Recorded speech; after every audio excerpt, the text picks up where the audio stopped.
NBASean Highkin at highkinFeatured, columnist January 23, 2019. Mark Blinch, Getty ImagesAs the Feb. 7 trade deadline approaches. Teams have for the most part figured out their identities and separated themselves into groups of contenders and non-contenders. But even the teams with the best shot at winning the championship still have issues. For our purposes, contenders are defined as teams with a reasonable hope of making a run to the NBA Finals.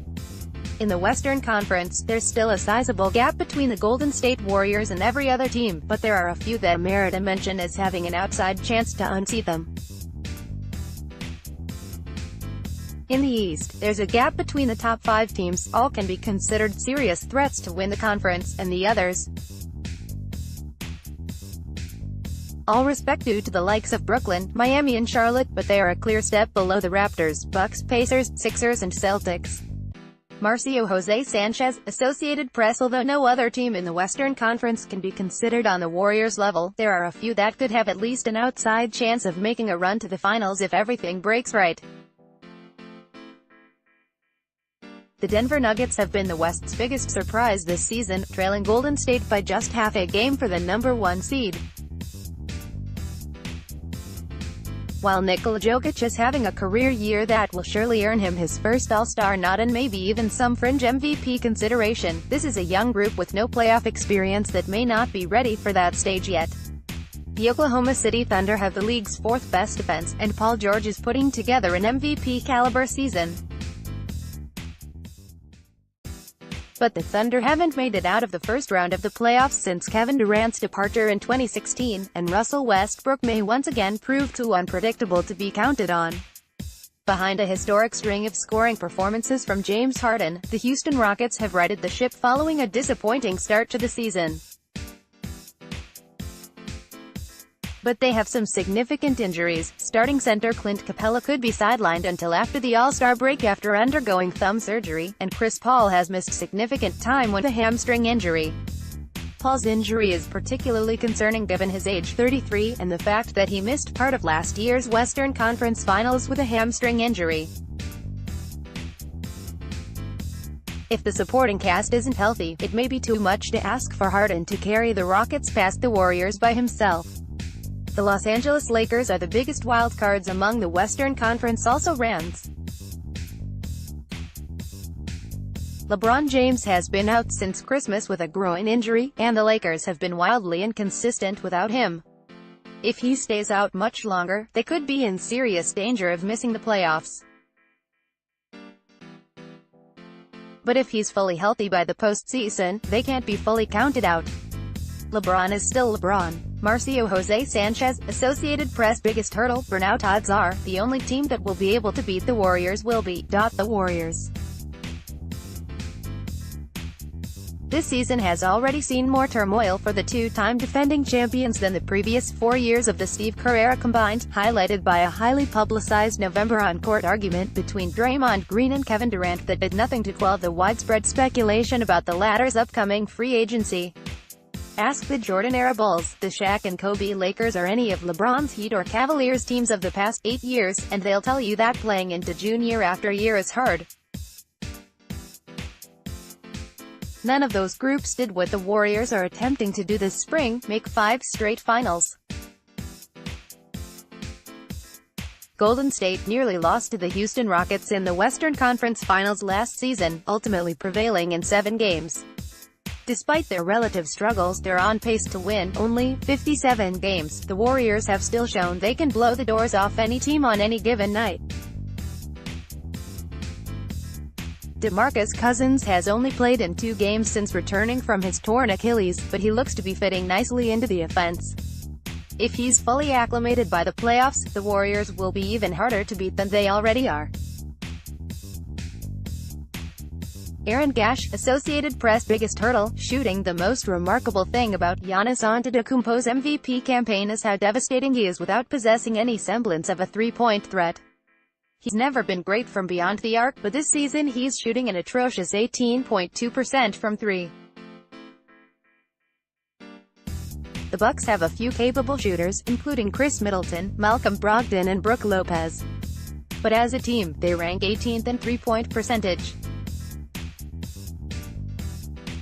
That can be mitigated in the regular season, but their weakness on the perimeter can be more easily exploited in the playoffs, when teams drill down on each other's playbooks. Ned Dishman, Getty Images' biggest hurdle. Kawhi Leonard's health. When fully healthy, the Raptors have been arguably the league's best team this season. Kawhi Leonard has been every bit as good as advertised, and a breakout year from Pascal Siakam has made the Raptors dangerous. But Leonard, who missed all but 9 games of last season in San Antonio with a bizarre quadriceps injury, is still sitting out on back-to-backs and has missed the past 3 games for what the team is calling load management. All of this is to make sure Leonard is healthy for the playoffs, and if he is, Toronto has as good a chance as anyone to make it out of the East and maybe even unseat the Warriors as champions. However, it's been so long since Leonard has played every game that it cannot be taken for granted that he'll do so. David Dow, Getty Images' biggest hurdle. Chemistry and depth. The Sixers have been winning since the mid-November trade for Jimmy Butler, but questions about his fit next to Ben Simmons and Joel Embiid remain. Embiid has expressed frustration with his lack of touches, while Simmons' refusal to shoot makes him an awkward fit on the wing next to the ball-dominant Butler. An equally big concern is Philadelphia's depth. Outside of the 3 stars and veteran sharpshooter J.J. Redick, the supporting cast leaves a lot to be desired. Can the Sixers count on consistent production from the likes of Wilson Chandler, T.J. McConnell, and Mike Muscala? Last season, the Sixers added Marco Bellinelli and Ersan Ilyasova on the post-deadline buyout market, and both gave them good minutes in the playoffs.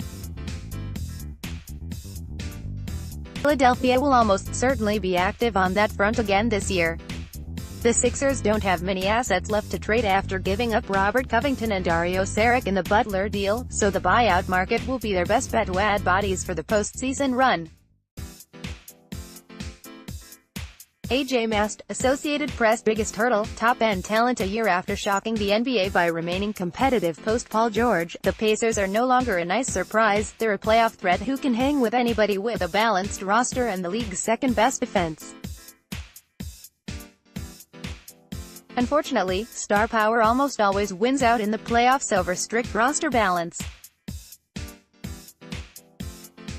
Victor Oladipo is a go-to scorer who can take over a game at any time, but if their opponent can shut him down, who's their second option to carry them? Domantas Sabonis, Miles Turner, Bojan Bogdanovic and Thaddeus Young are excellent complementary players, but Indiana doesn't have a second star like the other Eastern Conference hopefuls do. Still, this Pacers team took the eventual Eastern Conference champion Cavaliers to 7 games in the first round of the playoffs last year. They're well-coached, defensively elite and just good enough at everything that they have to be taken seriously. Adam Glanzman, Getty Images' biggest hurdle. Consistency. Some nights, the Celtics look like they have it all figured out. Other nights, Kyrie Irving makes a point to tell the world that he called LeBron James to apologize for not realizing how hard it is to be a leader of inconsistent young players.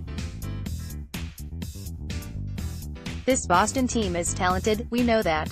But over halfway into the season, players are still figuring out their roles.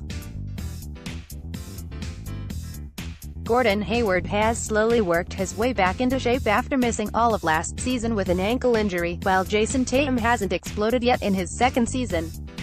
Jaylen Brown and Terry Rozier have arguably regressed.